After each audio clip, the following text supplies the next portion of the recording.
This video is sponsored by World Anvil. Let's do a fun one.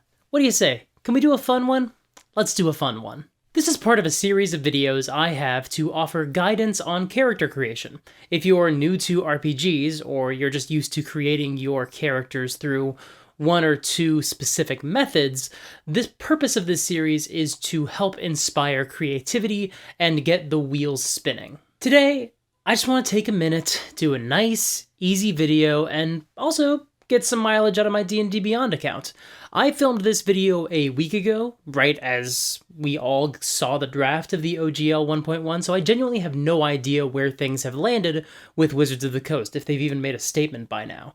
But if they drop that new OGL, then I will probably roll back my D&D Beyond account to a free account. But that would mean I'd have to get rid of some of the characters in my D&D Beyond folder, of which there are 84. But they're not all created equal. Besides the ones that were created specifically for a campaign, some of these were randomly rolled characters made to kill time at my boring former job, which I was very good at. Some were thought exercises to explore weird concepts and see what they might look like, and a few are characters that I legitimately cannot wait to play. But there are a few that are really cool character ideas, but I just don't think I'm ever going to get a chance to play them. Mostly because I've got other characters I'm just more excited about. But rather than let these go to waste, I want to share them with you. Here are 6 characters from my D&D Beyond library that you should steal. Feel free to change whatever details you don't like, take whatever parts of these characters inspire you, and use those as your jumping off point. Keep whatever you want, toss out whatever you want. A lot of these characters also have names, but again, feel free to swap those out as well. Hugbert, the bestest Tortle boy. Full disclosure, of the characters in this video, this is the one that I still am most likely to play someday, even if it's just for a one-shot game, or a one-off as I guest star in another campaign. Hugbert is a Tortle paladin with the acolyte background, although all of those are adjustable based on your preferences. There's no strong mechanical reason for those decisions. The point of the character is that Hugbert wants to be a hero, and he's young, maybe 18 or 19 years old max, and full of enthusiasm. If you're familiar with the Adventure Zone balance, Hugbert has some Angus MacDonald vibes. He could be younger than 18 or 19, if that's what you prefer. His goal is to become a knight, and he is excited to train and become a hero. He does feel younger than 18, but kind of want an 18-year-old to be in danger more than a child. Now, this is something you'd want to talk over with your game master, but I think part of what makes the character interesting, and potentially kind of challenging, is that he'd be faced with a tough, sometimes cruel world. Hugbert believes in the importance of keeping your word and having faith in people. But, of course, sometimes other people suck. They break their word, and they screw you over, and there may not be anything you can do to change their minds. And a character like Hugbert could be faced with that reality for the first time in his young life. And then there's the simple question in front of him. Is he going to fold and accept the harsh reality of the world and that some people are just scum and it's not worth trying to do good things when they keep pushing you down? Or is he going to stay focused on what he can do and make sure that he's honorable? Because now he understands just how important that is. Now, I don't necessarily know the answer. That's the kind of thing that it kind of depends on the status of the game when he's inevitably burned by the harsh realities of the world. But while I know the other players would feel really sad for Hugbert if he had to learn a hard lesson about betrayal, I also think that if he chose to accept that moment and rally and keep fighting the good fight, no matter how hard it was, it would mean a lot to the other players. Everybody at the table would love Hugbert. I'm just now, literally as I'm recording this, just now realizing that Hugbert kind of sounds like a reject character from Dilbert. That's not how I meant it, but that may be a good reason to change the name. Gumble, aka Gummy, the cleric who plans to do war crimes. Gummy is a deep gnome trickster cleric I rolled as a backup character for an Underdark campaign, but he could be dropped into any game with very little adjustment. Gummy seems at first glance like a kooky vagabond, but the truth is that he is a shrewd manipulator with the noble background. His real name is Prince Gimblewit Numwuggan IV, and he was exiled from his royal family of gnomes. He teams up with the other party members and becomes their allies because, slowly, He wants to win their allegiance before revealing the truth about his heritage, the fact that he is nobility, and he wants to eventually get their help in his true mission, to overthrow his family and become the ruler of his nation. I gave him the alignment chaotic evil, but don't misunderstand, he's not the Joker. He has a very clear goal. He doesn't ignore collateral damage and not care about other people getting injured because he's still a pragmatist. But he will take whatever steps he needs to get to his ultimate goal of overthrowing his family. I honestly don't know if I would call him chaotic evil now. I've done a lot more thinking about alignment since I first created this character. Then again, he was created for an extremely political, Game of Thrones style all-drow campaign where all of the characters were some level of evil. Still, I don't really know how I'd label him, besides some form of evil, once we got going, because I don't know what he's willing to do to get what he wants until I actually get to walk in his shoes and play him in a game. I wouldn't really know his alignment until I saw, in the session, how far he was willing to go. But again, he's still evil, just with the very clear caveat that he really wants to work well with the other party members, because he needs them. He's selfish, but again, he's also pragmatic. And it turns out, being good to the people around you is just smarter than being a jerk to everyone. That's just good advice. Even if you're evil, treat people well, because not only is it the right thing to do, but they might actually help you out in a jam without being asked. Truthfully, there's no reason to treat people poorly for no reason, especially when it comes to a role-playing game that's about building a sense of community. That would just be foolish. Animo, the monk with demons in his past. This Eladrin monk wears garments that cover all of his skin and a mask that covers his face. I use a piece of art in the D&D Beyond account that I cannot share because I didn't commission it. I think I just found it on Pinterest, if I'm not mistaken. And in the years since I first created this character, a topic has come up in online spaces that I really want to honor. A lot of independent artists have objected to people taking random art from online portfolios, especially from small, struggling artists, and using them for your D&D characters, because it takes away the opportunity for people to actually design custom art for your character on commission, which is usually really affordable and also really helps artists earn a living. And YouTubers especially shouldn't show independent art that they don't own. That's not okay. But Nickelodeon doesn't need my money, so let's say he looks kind of like Amon from Legend of Korra. Something like that kind of works. Animo was born Zemwirn Landon. Man, I'm not wild about that name. I would change that even if I played the character. And he grew up doing crime. He was basically a rogue in another life. He has the criminal background. He and his cousin would run with the shady underbelly element. But then, things went wrong. The woman he loved turned her back on him when she found out about his crimes, and when things fell apart, his cousin slid a knife between his ribs and left him for dead in the snow. Come to think of it, some elements are kind of superficially reminiscent of the backstory for another Steve Blum character, Spike Spiegel. Anyway, a group of monks found him and nursed him back to health, and after studying with them and meditating, he took on the name Animo, which means from the heart.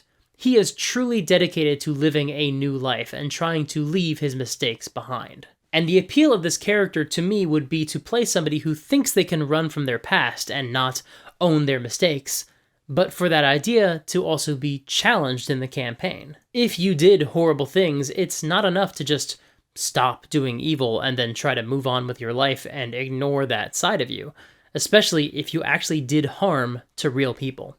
Instead, you have to learn that you have to do good things to help make the world a better place. And it's not about karma, just doing enough random good deeds to outweigh the bad. This isn't My Name is Earl. Remember that show? No, you don't. You have to repair the damage you specifically did in your life, the harm that you caused to innocent people. Wait, that is the premise of My Name is Earl. See, none of us remember it. You have to, at some point, take off the mask and look people in the eye and apologize, and then work to remedy their lives. And still, remember, not everyone will forgive you. And you gotta make your peace with that, because you're the one who made the mistakes. That's the idea behind this character. Actually, it's the idea behind, 4 or 5 of the characters in my D&D Beyond account.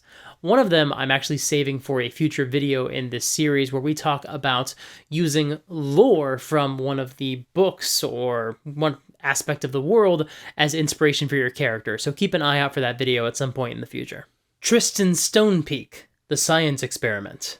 I've never really had a blood hunter in one of my games for more than a few sessions, and I've never played one myself. So I sat down one day and challenged myself to come up with a blood hunter character who isn't just a witcher by another name. And by blending this human blood hunter with the knight background, which in the player's handbook is a variant of the noble background, this character would have 3 retainers that travel with him. In this case, they're there because he's sort of a Steve Rogers type, the first individual, or perhaps the first in a very long time, to undergo the treatments to become a super special monster hunter. In this case, a blood hunter mechanically, but that may not necessarily be what they call him. And so these retainers are here for a few reasons. One is there to record his exploits for publicity, to start building a name for this character. Another is there to record his vitals and make sure that he's taking his serums and track the effects they're having on him. They're sort of like handlers more than they are retainers or servants. I never quite figured out what the third handler's purpose would be, which is one of the reasons I never deployed this character in a game. However, another reason I never played him is that having special retainers are sometimes enough of a hassle without also having to play someone who has every movement recorded and every vital statistic logged.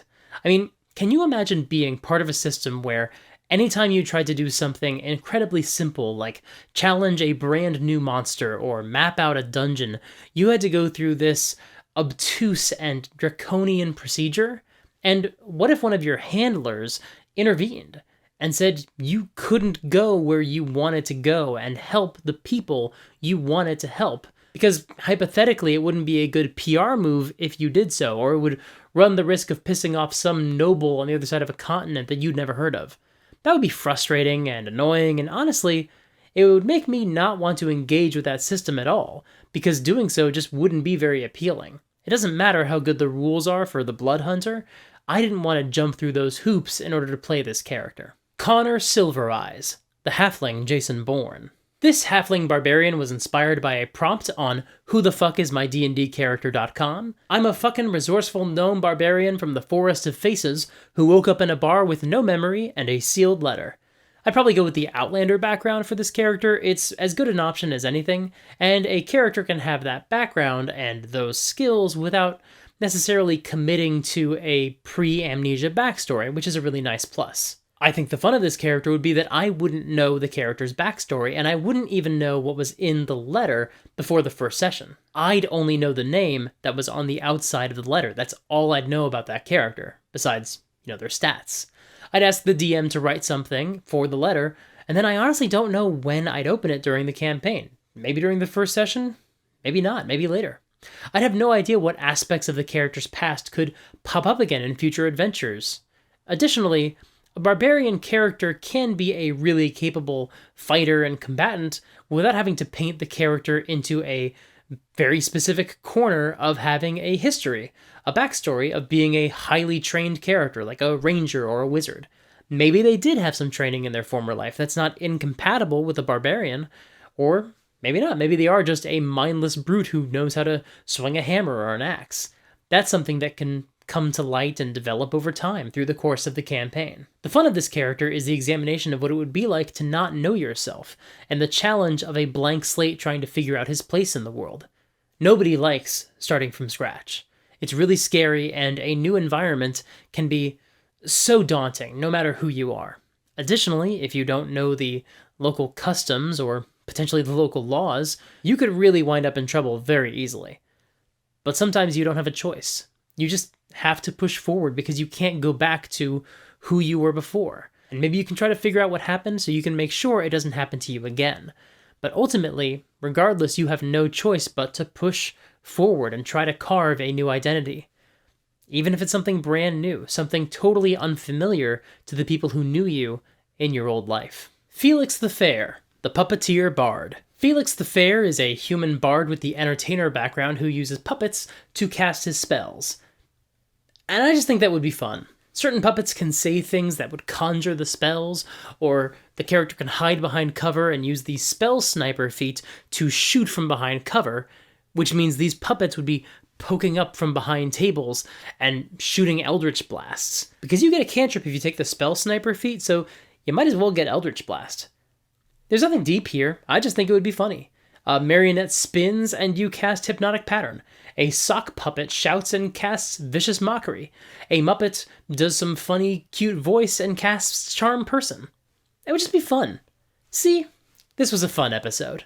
Of course, it's important to make sure you're on the same page as the other players and the game master, and a big factor there is tone. Is the Puppeteer Bard too silly for the campaign? I mean, yes, I can already tell you, probably yes. Does your GM have a plan already for how the group is getting together, and that just doesn't fit with the idea of a manipulative, hidden noble trying to win them over? Did everybody want to roll up warriors with no backstory, and now the group is just a bunch of murder hobos? Boy, if only there was a way to get the players all in sync. Oh, hey, you could try today's sponsor, World Anvil. World Anvil is an online resource that you can use to basically create a private wiki, or a public one, to run your campaign. Except it's so much more versatile than that. Calling it a wiki is really underselling the power and the creativity that World Anvil gives you. You can run your game through the website. They're compatible with dozens of different game systems. There's no reason to get locked into a specific game system if you use World Anvil, because they have a bunch of options. And they have so many beautiful templates to give your campaign world the proper atmosphere and tone, which helps your players see your vision more clearly. If you visit worldanvil.com and use the promo code SUPERGEEK, you can save 40% off of any annual membership. Thank you so much to World Anvil for sponsoring this video. Thanks so much for watching. Again, I filmed this a week ago, so I just wanted to do a fun video that didn't have anything to do with the recent OGL drama. And I'm sure I succeeded. This was a totally regular video that was just about making characters and nothing else. If you want to support the channel, there are a few ways you can do that. You can subscribe and ring the bell to get notified about new videos as soon as they come out, every Monday and Thursday. You can support me on Patreon. Every new patron gets me closer to some goals that help improve this channel. You can join my Discord and be a part of a community of people passionate about RPGs and giving each other advice and putting together games. It's really lovely. And you can sign up for my newsletter to get occasional updates about what I've got going on. Since these videos are going to be shot early, the newsletter might be the best way for me to share my reactions to updates to the Open Gaming License drama, and my thoughts on how the news might affect my channel and my platform. But also, fun stuff sometimes. Probably. Click here for a recent video about alignment. It was relevant to today's topic, and I'm really proud of that one. Until next time, play fair and have fun. Because it was a fun one this time.